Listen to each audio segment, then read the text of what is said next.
Hi, my name is Matthew Moniz, and today we're putting the LG G5 up against the Samsung Galaxy S7 Edge. LG has adopted a modular approach while Samsung refined last year's design and brought back waterproofing and the micro SD card slot. Both phones are fast and fluid, but which one is the better buy? Let's find out.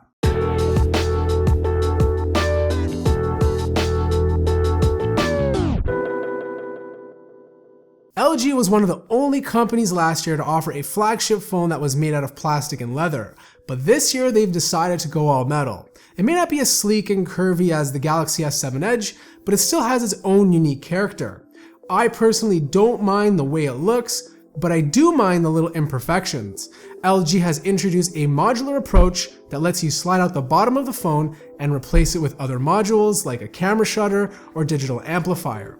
But unfortunately, this has caused some design issues. For example, the chamfered edges on the bottom are not aligned and there's a small tiny gap between the display and the bottom portion. Also, if you take a look at the top of the phone where the audio jack is, it looks like the phone has been chipped or damaged, but it's actually the antenna bands. When you compare this to the Galaxy S7 Edge with its curved back, glass panels, and smooth edges, it's hard to find the G5 more attractive. The S7 Edge is narrower while managing to keep the same thickness as the G5. Pretty impressive considering the Edge has a 5.5-inch display while the G5 has a 5.3. But the G5 is shorter and feels more comfortable to hold in the hand due to the non-edge screen and smooth metal. First round definitely goes to the Samsung Galaxy S7 Edge. It has a beautiful design, is one of the most attractive phones on the planet, while making the entire phone completely waterproof. The LG G5 is nice looking as well, but the unaligned edges and small gap between the modular portion of the phone feels unfinished.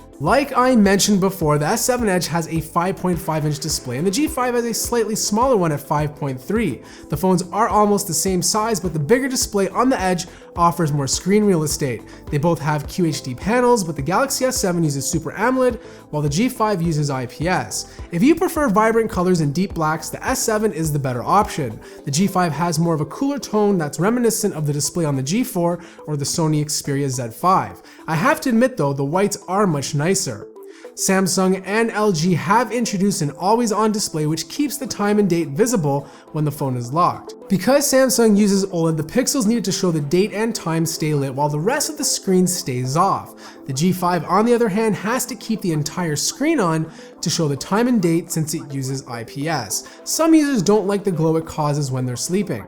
Below the display lies the speaker on the bottom of the phone. The LG G5 definitely gets louder and sounds better. The Galaxy S7 has a tingy sound to it due to the waterproof coating. Samsung is still one of the only Android companies that have a physical home button that also doubles as a fingerprint scanner. LG, like the Nexus 5X, has placed it on the back combined with the power button. They're both fast and accurate, and it really comes down to what you prefer in terms of placement. So I personally prefer the screen on the Galaxy S7 Edge. There's really something to be said about those vibrant colors. OLED technology doesn't require the entire screen to be on to light up the always-on display, and only the pixels that are actually needed. The LG G5, on the other hand, has to have the entire screen to be on because it's using an IPS panel. Now, I do find the information more valuable on the LG version. It shows notification alerts, whereas the S7, you're limited just to the calendar and the date and time. Both phones have fingerprint scanners, with the S7 having one on the front and the G5 having on the back. They're both fast, they're both accurate, and it really comes down to personal preference. But for me, I'm going to give this round to the Galaxy S7. Performance on flagship phones is something I find myself talking less about. We're now at the point that the hardware is so good that flagship phones from last year feel just as fast. But for the spec heads out there, both phones are using a Snapdragon 820 processor, have 4 GB of RAM if you live in the United States. For everyone else, the processor is using Samsung's Exynos 8890, which is what I have here since I live in Canada. I honestly didn't feel a difference in speed. They both had zero issues plowing through the most intensive tasks, browsing the web, and playing games. Which brings me to my next topic, and that's software. They both run the latest version of Android Marshmallow, but the Samsung Galaxy S7 Edge uses TouchWiz, while the G5 showcases the latest version of LG UX. TouchWiz has had a bad rap for a very long time for being slow, ugly, and unpleasant. However, Samsung has scaled it back. It's much lighter and more visually appealing. It's still not perfect, but I actually don't mind it.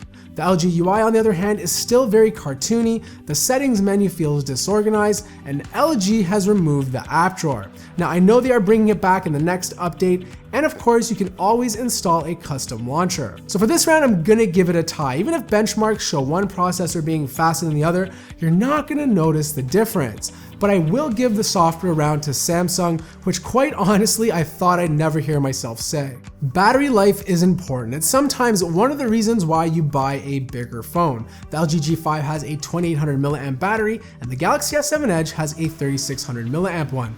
The battery life on the Edge is fantastic. I'd consider myself a medium user, which consists of listening to podcasts, heavy browsing, and a lot of messaging. I have no problem using my phone from 5:45 in the morning and ending the day around 10:30 p.m. at night with about 35 to 40% battery life left. The G5 with a smaller battery didn't fare as well. I could get through the entire day, but I only ended up with 10 to 15%. I think heavy users will have trouble getting a full days of use. The G5, however, has adopted a USB Type-C, unlike the S7 Edge.